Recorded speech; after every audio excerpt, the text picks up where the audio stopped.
ER. I had such a great morning with you guys. Up next, we have the CavanKerry Press. Gabriel Cleveland is going to be our host for this next slot. The mission of the CavanKerry Press is their commitment to expanding the reach of poetry to a general readership by publishing works that explore the emotional and psychological landscapes of everyday life. They were founded in 2000 by Joan Cusack Handler and Florence Eisman. They began with the aim to demystify poetry. While publishing books is their reason for being, CavanKerry has a deep commitment to connecting with the community. And since its inception in 2000, CavanKerry's mission has included the creation of programs that bring their books and writers to diverse audiences where they live, work, and receive services. Up next is Gabriel Cleveland. He's going to be reading along with Fred Shaw, Danny Schott, and Catherine Doty. Give it up.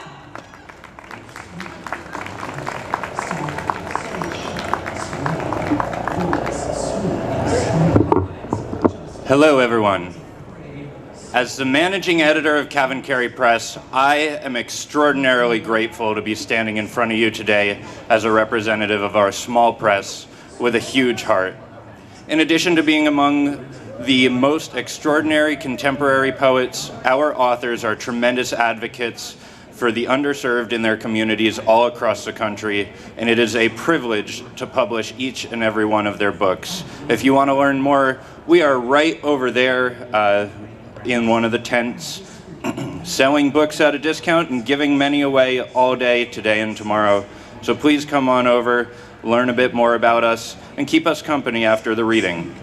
It's also my pleasure to introduce our three authors. First up, we will have Fred Shaw, whose debut collection, Scraping Away, came out in April of last year, right when its focus on overlooked members of the working class, especially in the food service industry, resonated so deeply with the plight of millions across the country as COVID forced all of us into our homes, and cooks, waiters, and delivery staff suddenly had their moment to shine, despite the fact that they're all still criminally underpaid.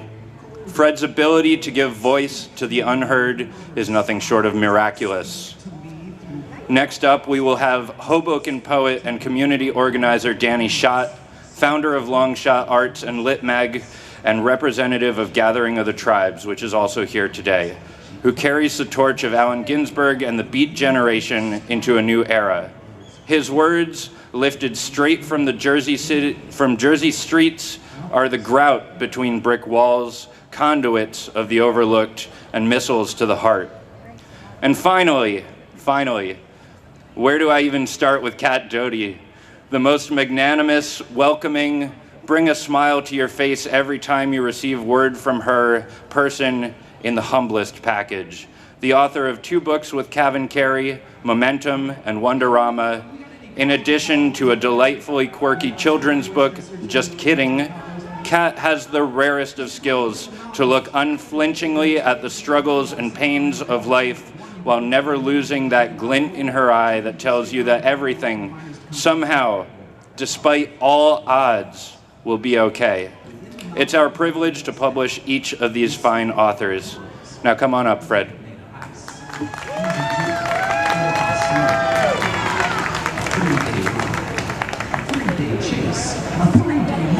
All right.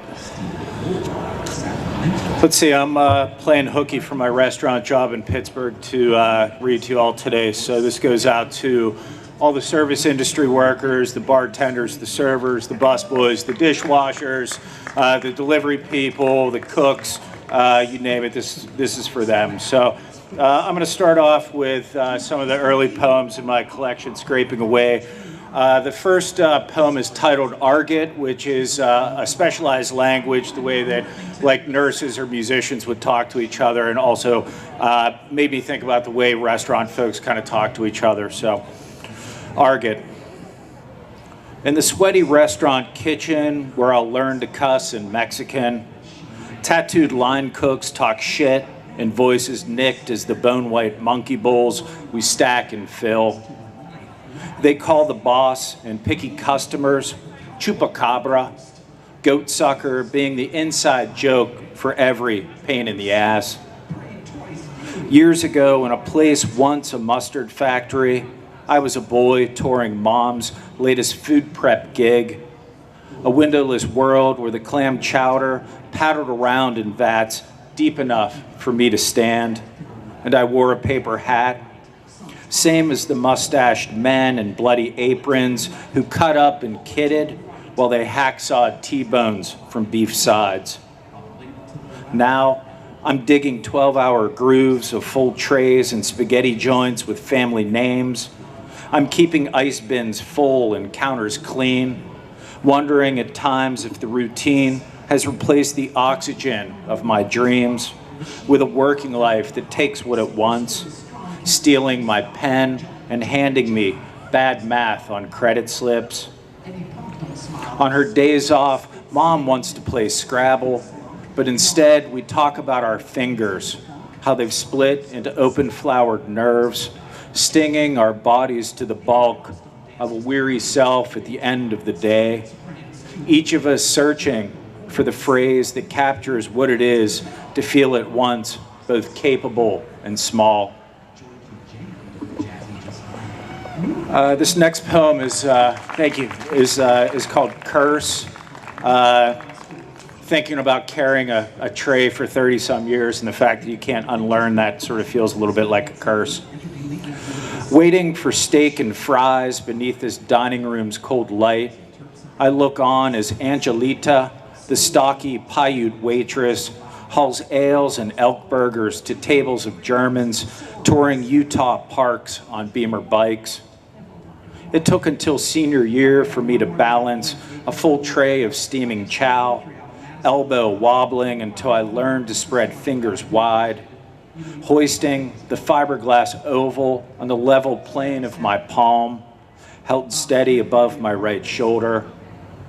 And when the boss said to hustle, I wore a ready smile and worked without pause, buffing lipstick from wine glass rims, scooping up what was left behind, spoons and mugs half full of cold coffee, chicken bones and change, once a slimy denture. Delivering dumb calories to hungry mouths is enough to consider the flocks of fried fowl, the braised and broiled herds I've lugged 3 plates at a time on one of my skinny limbs, and to wonder if it's worth sharing with this hardworking woman how I measured out my tired body by the decade, one arm grown longer than the other. This next poem goes to is a little bit of a shout out to my wife Christina. Jose at the Yum Yum Cafe. Jose at the Yum Yum Cafe stir fries a blistering wok of lo mein, an illegal cooking the Szechuan dish for sweatshirted undergrads who slurp their noodles through chopsticks while he works over blue-flamed burners in a steamy kitchen. The steady heat of gas stoves like a rippled current of manual days and long labor. Over a joint at my girl's apartment, he recounts his journey, pausing to find the right phrases, from a Costa Rican village to border crossing. For $1,000, he was smuggled in the back of an aluminum U-Haul. Jose landscaped beneath a heavy-handed Houston sun, then scrubbed dishes in 100 Chicago eateries before coming to Pittsburgh's gray shore of opportunity. Maybe his America is now a cold-blooded embrace or a soggy foot. Maybe it's a wink, a paycheck under the table, tenement rent deducted from a non-negotiable wage, one nation united in its willingness to give him a bite, if only it can take its own bite back. Before I moved to New Orleans, Jose asked me for help with his broken English. He wants to enroll in college. My time short, I give him a book of poems. Bukowski lifted from a bookstore in my baggy pants, thinking that it'll be a helpful and amusing way to learn the syntax of broken promises and understand a language of despair. But he already understands. So perhaps the pages will collect dog ears and dust among diasporas of Latin American dreams, that he'll prefer to salsa on his rare time off, maybe at the Cozumel on Tuesday nights with its specials on Cuervo and Corona and breathless partners spun into tops.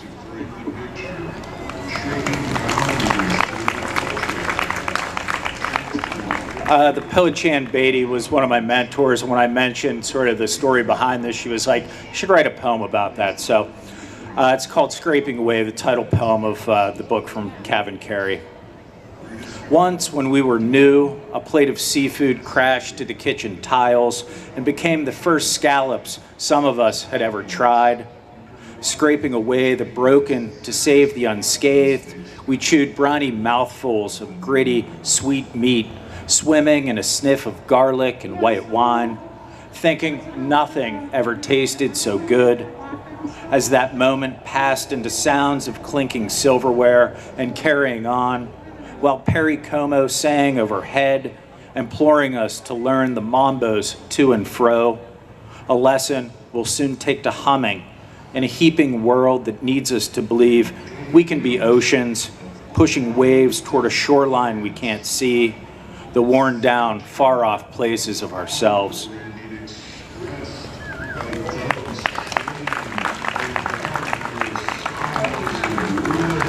I'm going to finish up with two more poems. This next to the last one is the last poem in the book, and I suppose the lesson in the poem is don't be the first person in a restaurant and don't be the last one to leave either. The communicants. Here, Tuesdays stumbling toward midnight, we're stuck with that lone couple lingering over a last swallow of Pinot. Their plates cleared, water glasses emptied, check, unsettled. They don't care that the closing cook has swept and mopped his now dark kitchen, where the dish machine cools among bottles of bleach, or that last call was given long ago. Instead, they lean in and whisper while we sip water and try not to stare, soaking up the flicker of a muted TV, feeling forgotten like those doggy bags we pack that get left behind. And if work can be worship, it finds us supplicant and waiting for the chirp of chairs pushing back from their table, followed by heels clicking on hard wood, a recessional marking the end of service, the front door closing like a prayer, quiet on its hinges.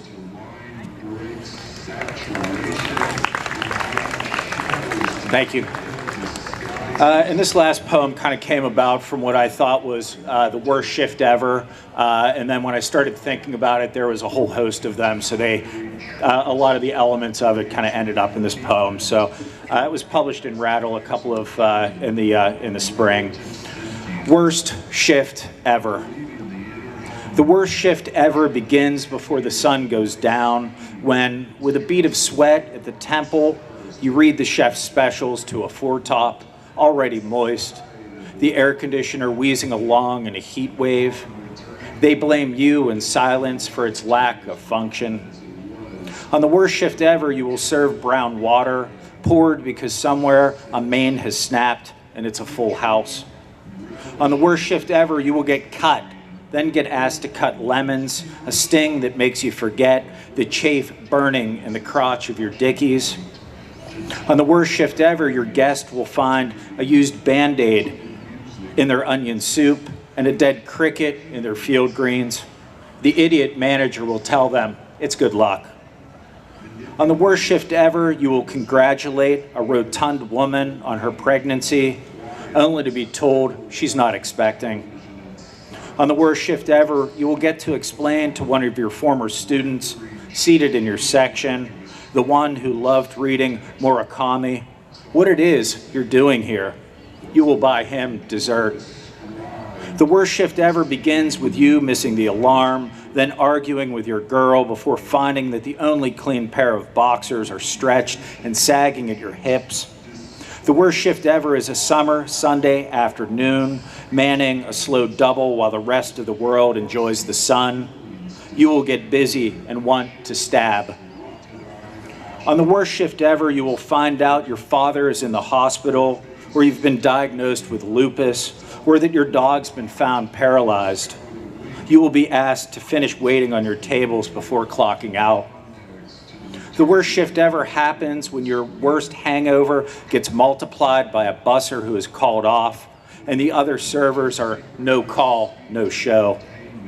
The worst shift ever is a dishwasher without any crack to smoke, or when you get torn cartilage in your ribs or find a piece of glass digging into your toe. The ER visit will take hours.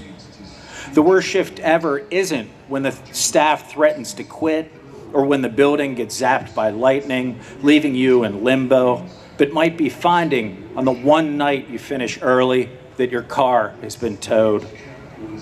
And if it ends after midnight with you huddled at a table, working on some type of a second drink, counting the wrinkled bills, getting yourself steeled to do it again and again and again. Thank you so much. Danny Schott is up next. Let's welcome him. Thank you.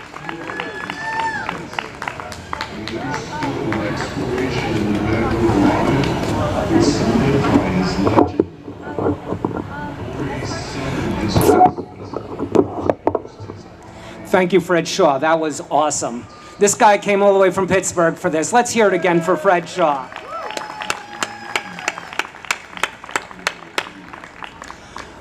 I'm thankful to be here today for CavanKerry Press. They have a really great group of writers. Their tent is over there and they have books for sale. I'll be back here tomorrow at 2:30 introducing writers for a gathering of the tribes. Okay, my poems. How to look good at 60. You don't, but we can try. Give up the notion of black hair. You'll look like Gary Glitter, who, as we all know, sits in a Vietnamese prison for soliciting child prostitutes. Facial hair is a plus. It hides the sunken chin and neck waddle. If you're a woman, may the force be with you. Listen to your favorite music, whatever style. Move to the beats, no matter how awkward or white you feel. Write poems as you walk, flow to the rhythm of your feet, or perfect that million-dollar idea you've been keeping from the world. Change your preferred libations seasonally. Don't let your favorite drink get old. Frequent different happy hour spots, but never fear the nightcap. Visit neighborhoods you haven't set foot in years. Guess what? They change. Even if your hearing or sight isn't what it once was, listen with fresh ears. See with open eyes. Believe me, you haven't seen it all. Most importantly, don't forget to breathe. Breathe in, breathe out. Breathe in, breathe out. There, looking good.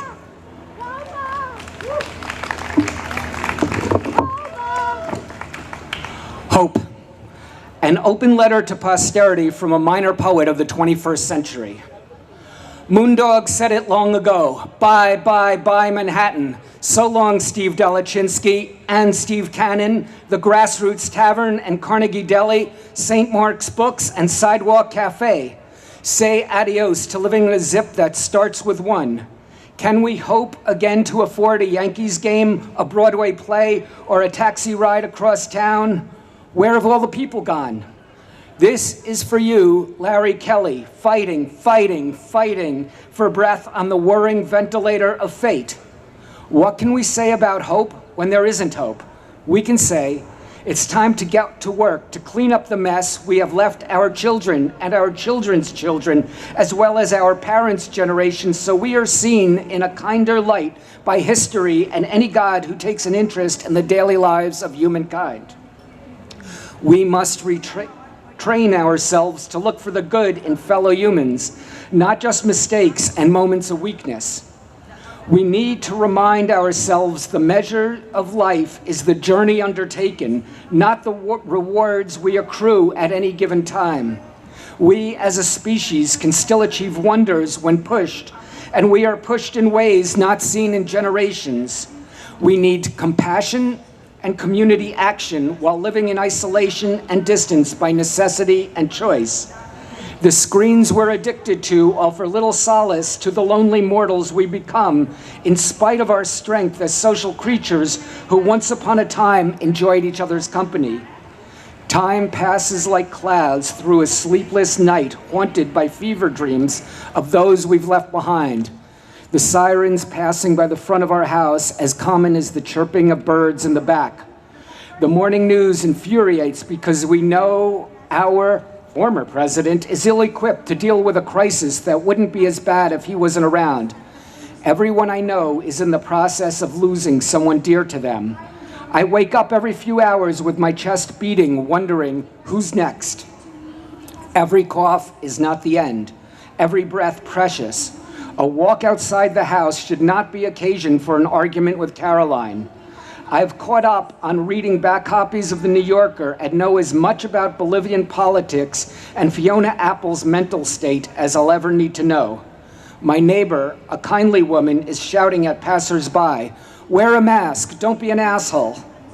I have phoned my teacher friends and empathized with the conundrum of online teaching while schooling one's own children home from school. We have come to learn that quarantine is not a romantic proposition. There's a time for metaphor and a time for reality, and this shit is real in a way we've rarely seen. The opposite of hope is despair, with fear as a catalyst, favored by demagogues and their shady minions. Our survival is unsustainable if we dread each other, though right now we must protect ourselves from each other. Facebook nostalgia may serve as balm, but hope is the only cure, because without hope, none of this matters. Without hope, none of this mattered.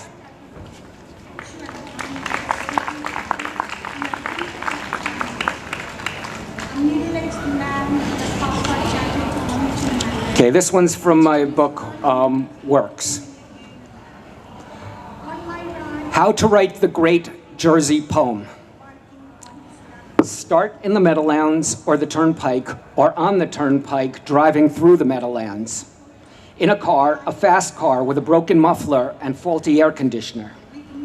Wind up down the shore after sundown, listening to a bar band, drinking beer in a plastic cup.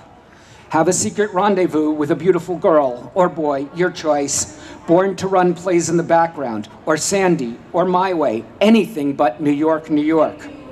Working class roots must be explored in depth. Factory work, waitressing while attending state college, convenience store clerkery, and drunken poetry readings in extraterrestrial bars, topics worthy of consideration. Wax poetic over holiday celebrations, 4th of July fireworks, suburban Christmas light displays, Thanksgiving homecoming games, blaring salsa street festivals, memorial parades with hobbled veterans and fire trucks, inebriated St. Patrick's bar crawls, feasts for saints, brass bands snaking through streets with statues carried on ancient Italian shoulders. Go sparingly on the adjectives and adverbs. The grammar of New Jersey is built on nouns and verbs, description unbecoming. Scatter the ashes of a loved one in the Hudson, the Delaware, the Atlantic Ocean, according to temperament. Occasionally write about family, the family you grew up with or the family you raised. A daughter talking to a god beheld in empty hands, a malingering son slapped on the cheek and the tears that follow. Your dad, the Jersey City cop who dragged you off the shadowy streets and thereby saved your life. Journey through ravenous tunnels with the promise of strange music, glamour, adventure in the night. Rail against but accept corruption for what it is. Employment opportunity for the village idiots of your town and county. Keep open relationships with our friends from the South, Jersey, and exotic people whose antic descriptions of devils, piney woods, crosses burning in moonlit fields, Atlantic City hijinks provide fodder for many a homey tale. Mourn the suicides and overdoses of friends and lovers who venture to the city with oversized dreams. Record your melancholy as the casket rests in the ripped green grass. Admire the gleaming Gotham skyline from a distance. Remember, it was erected for us. Let the unknown unfold organically. No matter what Camus says, New Jersey is the birthplace of existentialism. Who can argue with a pair of long-haired boys smoking Winstons in front of 7-Eleven on a Saturday night?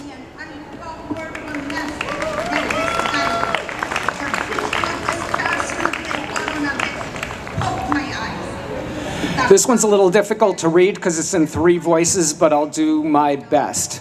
Family history, according to Carol. Carol is my sister. She is 13 years older than me. She is suffering from ALS and dementia. A few years ago, I did the ALS challenge and posted it on Facebook. I got 167 likes. Now it's real. Carol is the smart one, I joke to the new social worker. I was a teacher. She is well respected in her field, I elaborate. The Nazis killed our whole family. Not really, otherwise we wouldn't be here, I correct. They killed our brother. That's true, I affirm. I'm sorry, says the social worker. When I was little, Susan threw my toys out the window of our 4th floor apartment in the Bronx. I'm sorry, says the social worker. She tried to throw Danny out the window, but I saved him and put him on the couch. That's why I'm here now, I tell the social worker. Susan is crazy. Is that what's happening to me?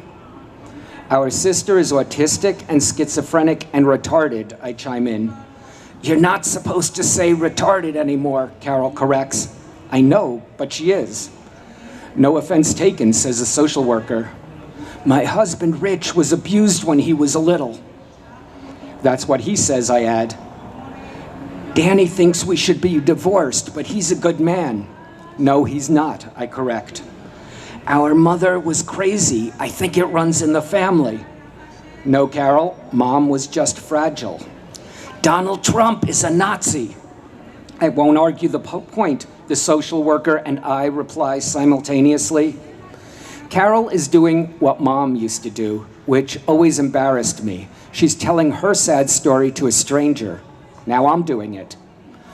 You're lucky you have a brother who looks out for you, says the social worker. The Nazis killed our brother.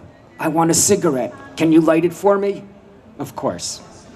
Dad always said, turn out the lights. I want to run out of the apartment and scream and rage between the cars in the parking lot. I want to tear my flesh and throw rocks through windows to hear the sound of breaking glass. I sit at the table and refocus the conversation. We need help.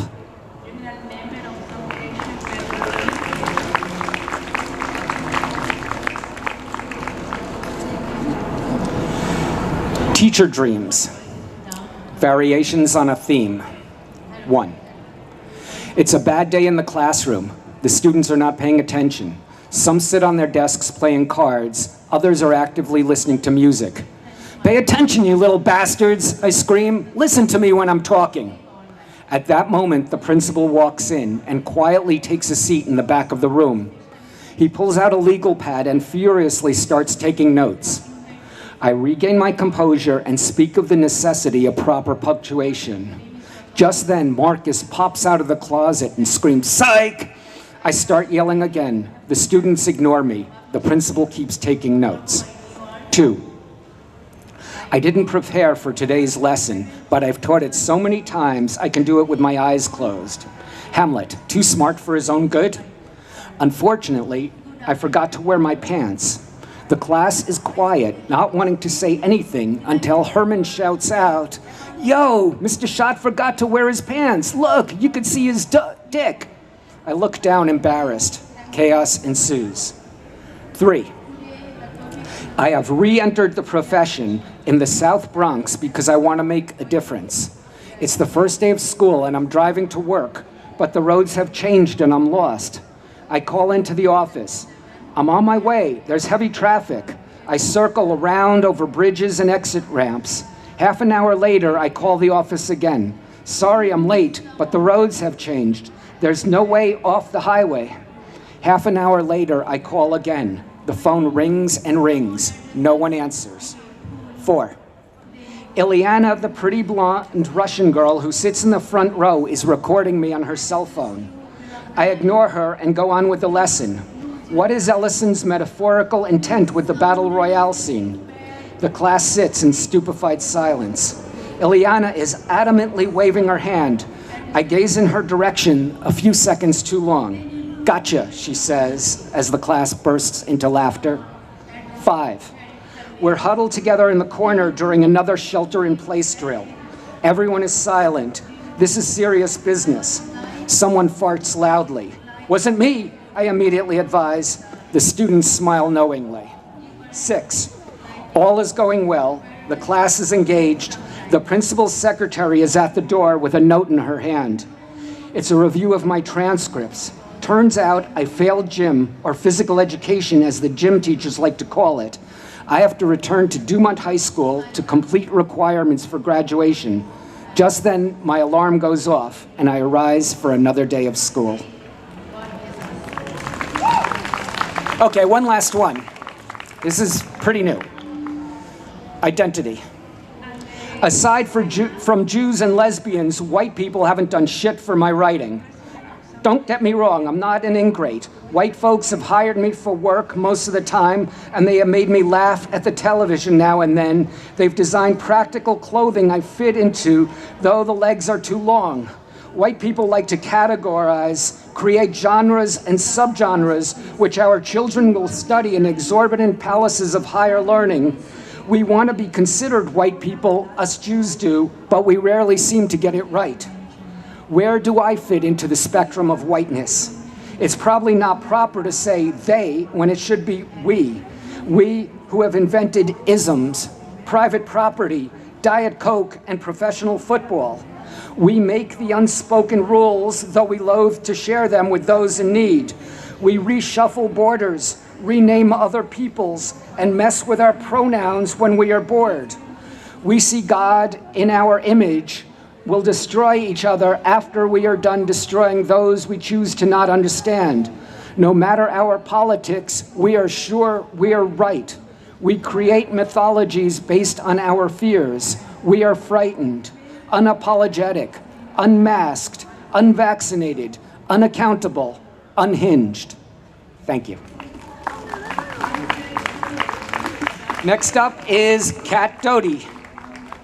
Oh, Ileana first. Elena.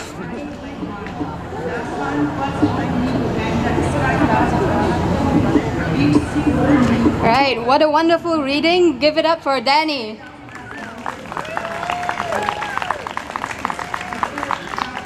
All right, hey everyone. Let me adjust this mic according to my height. Whoa. I'm just gonna hold it. Thank you.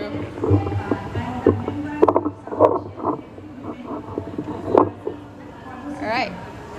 I'm also known as a professional hobbit. Hey everyone, so thank you for coming to the New York Poetry Festival today. Nice to see all of you gorgeous faces on this beautiful day out. My name is Elena. I'm the marketing, social media, and walking ad of CavanKerry Press. During this intermission, I want to encourage you to follow us on our socials, Twitter, Instagram, Facebook at CavanKerry Press. And tag us in your posts so that we'll give you a shout out. Feel free to visit our table if you want to join our raffle and get some freebies. It's right up there. And okay, so I am no established poet compared to the poets who have been reading today, but I will read. Thank you.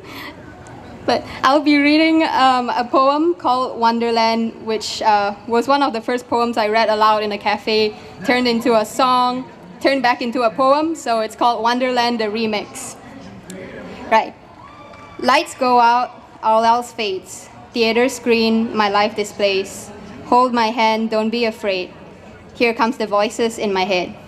Smiling keeps the shrink away, blunt words sharp to the taste. They didn't come out just to play. Here comes the voices in my head. Prophecies and zodiac signs will come true, all in time. Someday when the stars align, paint these words around my eyes. Dreams are for dreamers, the ones who wonder. Release the nightmares to make us stronger. Dreams are for dreamers, untie the presents. Unleash the nightmares, the show is over. Okay. So the poem is over, but this show must go on. So we've got an incredible lineup today. You've just heard from Danny Shaw and Fred Shaw. Next up, we've got a fine human being and goddess known as Cat Doty, who will be coming up here to read.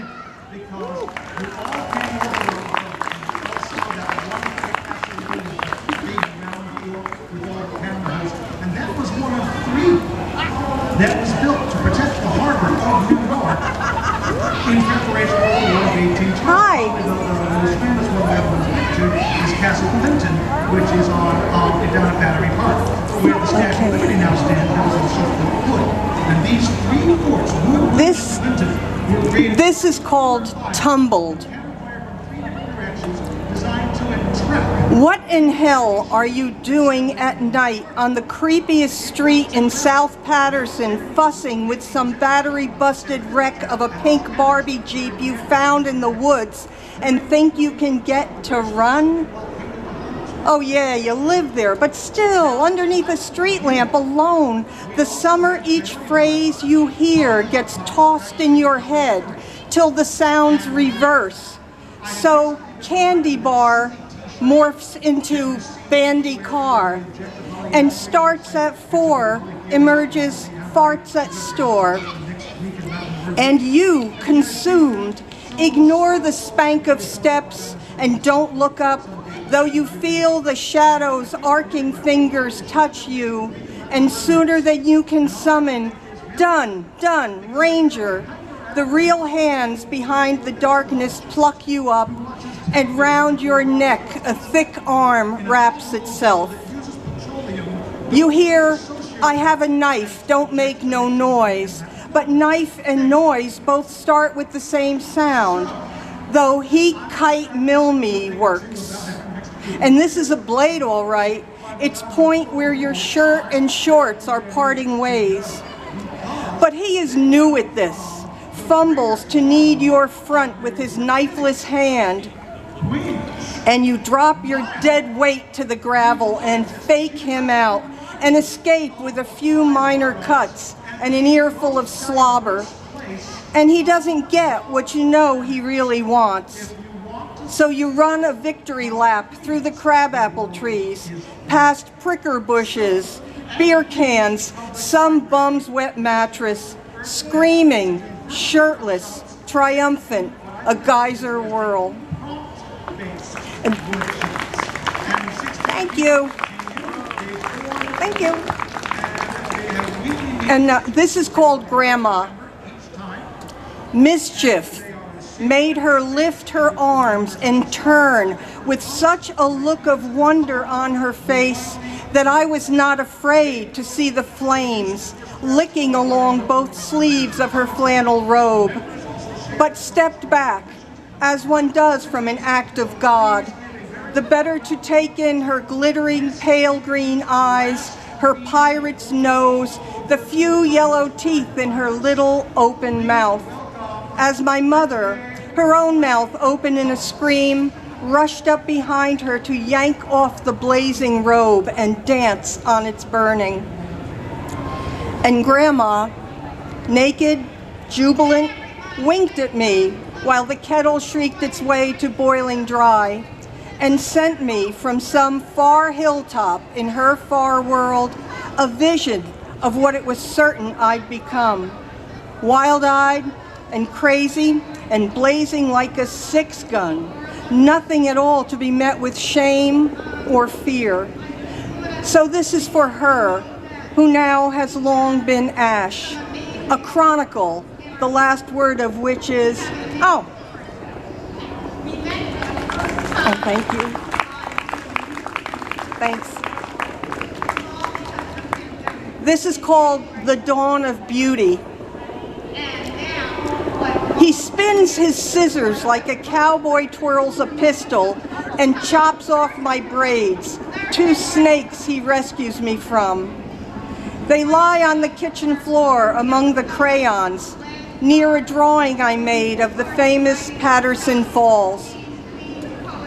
Downtown at St. Ag's Bingo, My mom yells, "God damn it," as do all the women who do not win this round. I rub my head where 2 circles of bare scalp tingle and stare up at my father's blurry mouth, which is saying, "I hate all women with long hair."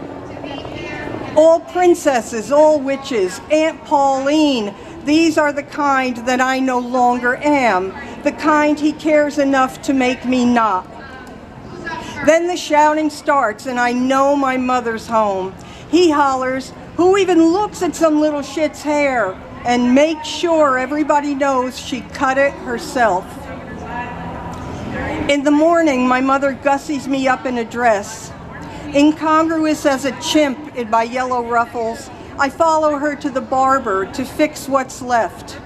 "Never," he says, "let a 4-year-old near the scissors," then laughs when I blame my dad, then shaves my head.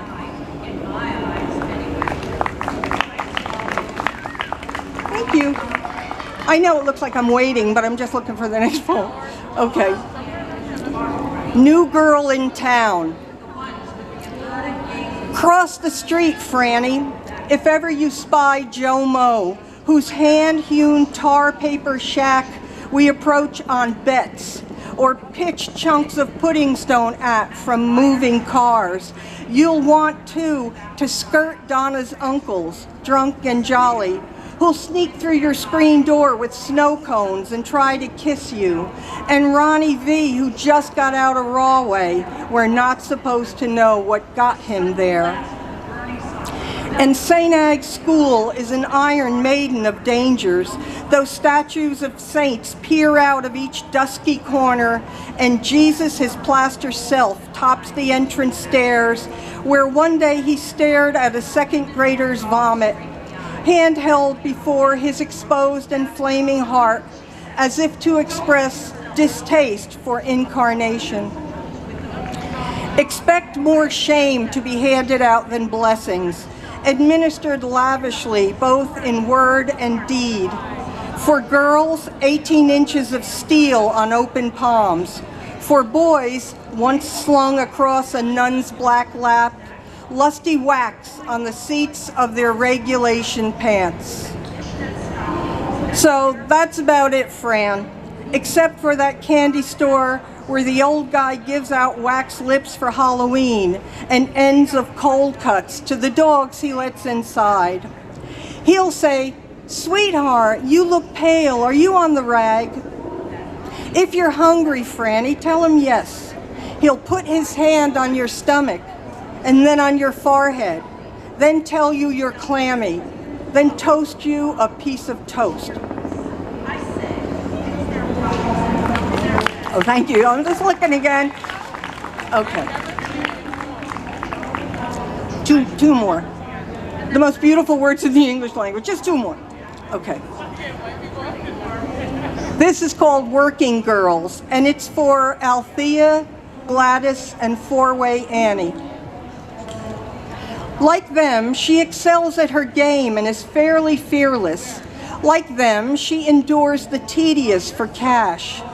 So at 7 p.m., when most sitters head to the suburbs, she appears with a sleeve of Fig Newtons and Charlotte's Web at the sprung and screenless door of town's busiest hookers, who glance at her once, then pounce into their night. How to describe the extent of the house's squalor? Sink tectonic and dicey with towering dishes, corners piled with bottles, clothes, and shoes, and a smell, egg rotten, easily traced to its source. A girl, the victim of a recent Tonette home perm, whose blistered scalp is marshaled with rows of curlers. And babies, too, one clobbering the other, who rocks on his hands and knees in a pizza box. But for a few more flies, she could be home. When the women return at 2, she expects them to jingle. At least the one she's heard does things for quarters. But Annie's the one who pays her in rolled up dollars, who waves at her from the window like someone's mom. There's nothing really worth telling those other sitters who work tonight for good people in fancy houses, then scattered before the dads tried to drive them home. Okay, this is my last one. This is, thank you. Thank you. This is called JC and Me in the summer of '64. Catholicism and puberty duked it out. The summer my body broke out of its corral and galloped Patterson streets in search of sugar through the new and luscious grasses of impure thought. The priest I confessed to dismissed me as overly scrupulous. I was thinking too much about thinking of dirty things, and distracted because the word scrupulous started with screw, I left with a head full of sin and 2 holy cards, which he passed me as if they were discards in holy strip poker, a game I imagined instructive and entertaining. The first was Saint Agatha, Sicily's virgin martyr, her eyes rolled up to God, as often mine were. She would not renounce him despite the terrible tortures he could, being God, have simply plucked her from. If it were me, I'd have just said, Jesus, who? Then cantered right out of there with my virgin self and ducked behind the bleachers at Hinchliffe Stadium. The second holy card was Jesus himself, bathed in a golden light and softly smiling, halo tipped back and eyes beaming mercy and mirth. I hadn't noticed till then how handsome he was, eyes like blue poppies, a nose I regarded with envy, wavy auburn hair with a center part.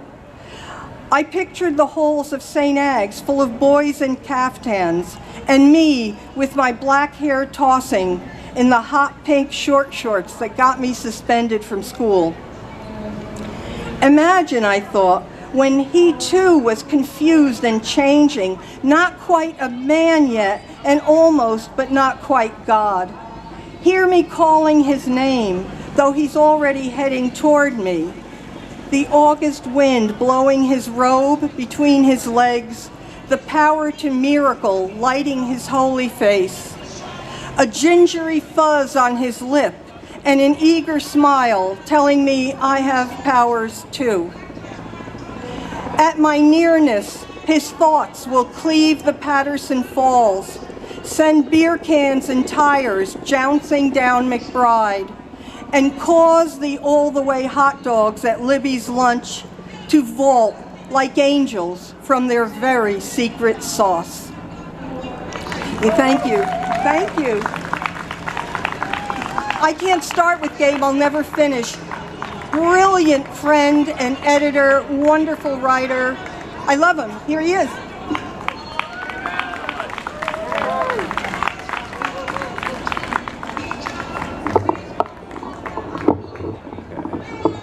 All right, that's more my height. Okay, so I have the pleasure of also introducing you to the writing of our 2 staff members who aren't here today, Joan Handler and Dimitri Reyes, without whom this whole thing wouldn't be going anyway. So I'm going to start with publisher and founder Joan Handler's poem, The Red Canoe, off the book of the same name. It's all just dry rot, the neighborhood bully laughed as he tore off a chunk of the tired red frame and flung it over the fence. No snap was left in the wood, so it gave up easily, like our marriage. It needed care now to keep it afloat, but we kids patched it and kept it afloat with love. I even crossed the Sound in that canoe, took my best friend Kit, who couldn't swim. That's how much I trusted it. Never once capsized, even when speedboats circled. We just held on and rode the swells into the wake. And in my marriage, this time it was I who was taken across. My husband so sure, I so frightened. Even after the fire, the deaths, the parade of illnesses, we held on. Though now we fall asleep hugging pillows on opposite sides of the bed. Suddenly, I can't remember exactly what happened to the red canoe, and I'm racking my brain trying to recall its demise or disappearance. It's strange how, out of nowhere, you're retrieving lost love, and a kind of terror flashes that provokes the search for that other piece once taken so much for granted that you no longer turned around to watch or tend to it. Like our marriage or the red canoe, we got it after a great longing. Then we ate it alive, dragging it up and down to the beach. One would finish, the other would be waiting. Never let it rest. Be quiet for a while until one day it wasn't where I left it when I turned around to use it.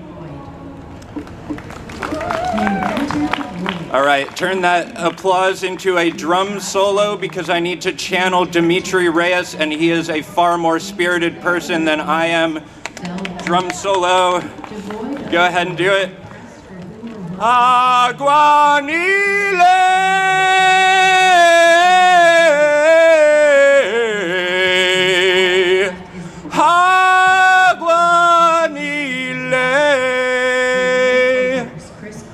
Mother Botanica morphed 99 cents of sliced bread into dough balls for breakfast Saturday morning, very early, no butter, no mayo, just filled with my daily bread.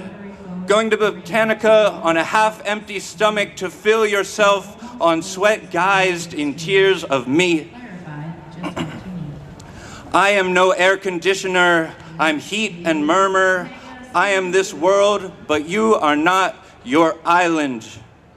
I am what I bring to you, sage when you enter me.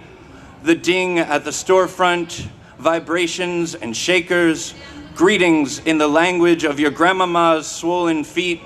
Walk into me, son, I am her agua, Nile River rich, espiritismo disguised in hongo san and alcalado. My people, my people, my people, come here by the baskets. Your friends, they search me with their grandmas, and when it's your turn, it will be you who comes looking for me.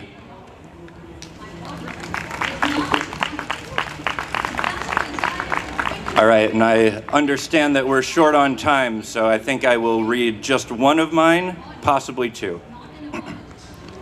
This is called Confirm Your Humanity. It's my most recent poem. Skin deltas shimmer across my waist as I rotate like a minor planet in the mirror. A vein lightning bolts from my right eye, and I've lost count of the times I've had to explain that, yes, it's always been there to my loved ones who've never noticed, or at least never remembered they did. I'm a memory warehouse of their words, or at least the cynical, judgmental ones, casually discarded from their lips, gathering dust like my hair in every corner of my place. The CAPTCHA attached to Steam wants me to verify my humanity before I can return to warping my back for hours, playing video games as if that's not human enough. So now I'm questioning myself, plunging internet philosophy websites, seeking reassurance in ones and zeros. Elon Musk bought into the theory that we could all be simulated. I'm not convinced. Yet I scrutinize each seemingly random mark on my splotchy arms and the Tetris-shaped scar on my right elbow from grappling into a brick wall, the faint wave scar on my left from a side airbag which reblooms with summer heat, and the teardrop mark on my right wrist from the beak of a tossed ketchup bottle. Could these all be part of some inhuman design? I return to myself in the mirror, trying to separate what I see from what I've been programmed to see.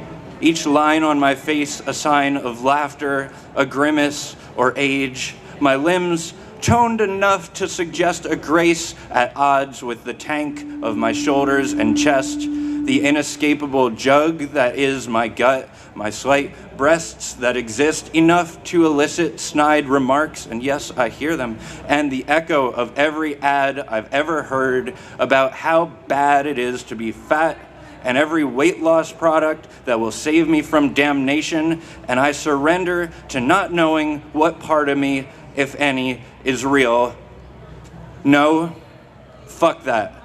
I write a poem with my DNA to prove I'm human.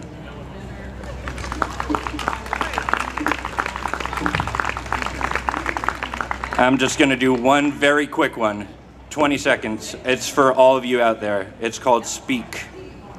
If we're alone and nothing like us lives across this endless galaxy, throughout this ever-growing universe, if cosmic silence is deafening, every whisper that escapes your lips is the loudest sound in existence, and I'm lucky, we're all lucky, just to listen. Thank you.